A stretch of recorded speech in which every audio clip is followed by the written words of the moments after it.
Di chapter ke-11 ini, saya akan membahas strategi bagaimana caranya merecovery keuangan Anda. Ya, jadi bagaimana kita mulai mengatur mana jalan terbaik dalam meningkatkan penghasilan. Karena intinya adalah apa? Intinya dari penyelesaian masalah ini adalah bagaimana meningkatkan penghasilan Anda. Nah, banyak orang yang keliru, ya. Bagaimana istilahnya?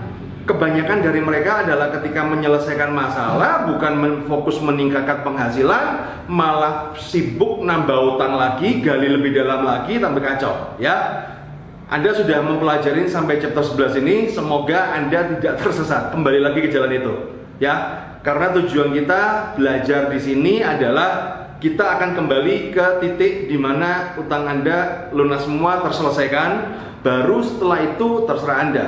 Anda mau tetap berutang, silakan. Ataupun Anda menganggap utang itu sudah riba, ya kan? Dan kemudian Anda memutuskan untuk tidak berutang lagi, itu silakan, ya.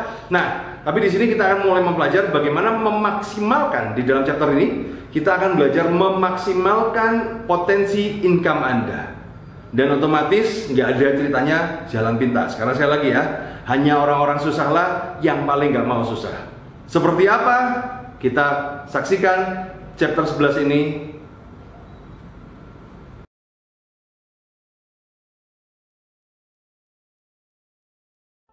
Selamat, Anda sudah masuk pada chapter 11, yaitu recovery. Bagaimana caranya Anda bisa bangkit kembali dari jerat kartu kredit? Yang terpenting adalah apa? Ada 2 poin yang harus Anda lakukan. Yang nomor 1 adalah tingkatkan penghasilan, dan nomor 2 adalah kurangi pengeluaran. Kalau kita berbicara tingkatkan penghasilan, teman-teman, ya, hati-hati dengan sindrom rumput tetangga akan selalu lebih hijau. Bisnis tetangga lebih enak, bisnis yang lain lebih enak, ya.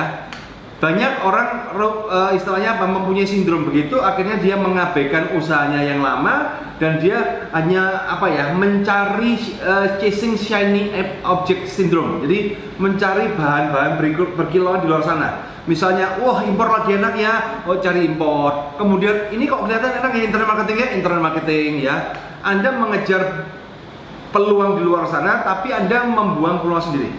Nah, bagaimana caranya Anda bangkit dari keterpurukan Anda? Anda mulai mengoptimasi usaha Anda yang sudah ada. Karena apa? Di usaha Anda sudah ada, nama Anda sudah lumayan ada, ya. Atau produk Anda udah jalan, mungkin lagi menurun, tapi orang udah tahu. Karena apa?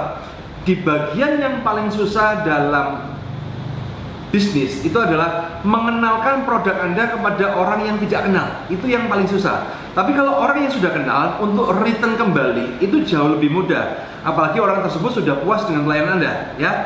Jadi saran saya adalah apa?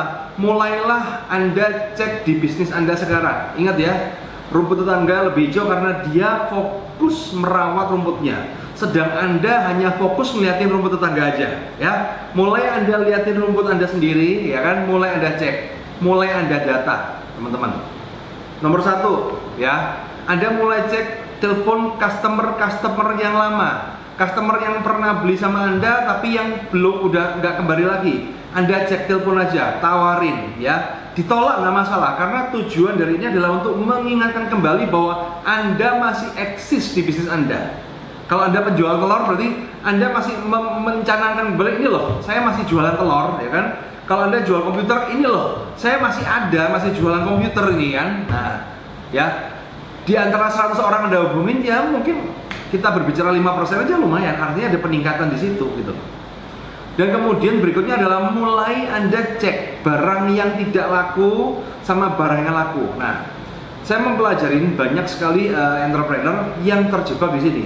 Begitu barang laku dia tidak dipromosikan, tapi yang nggak laku mati-matian dipromosikan supaya laku. Nah ini kebalik. Karena apa?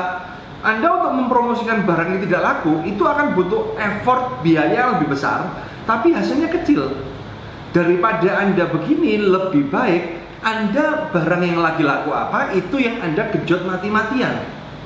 Ini Anda yang genjot, coba dicek deh. Anda pelajarin dari stasiun televisi deh, ya. Cek aja kayak ANTV, begitu India laku, hajar dari pagi sampai malam India semua.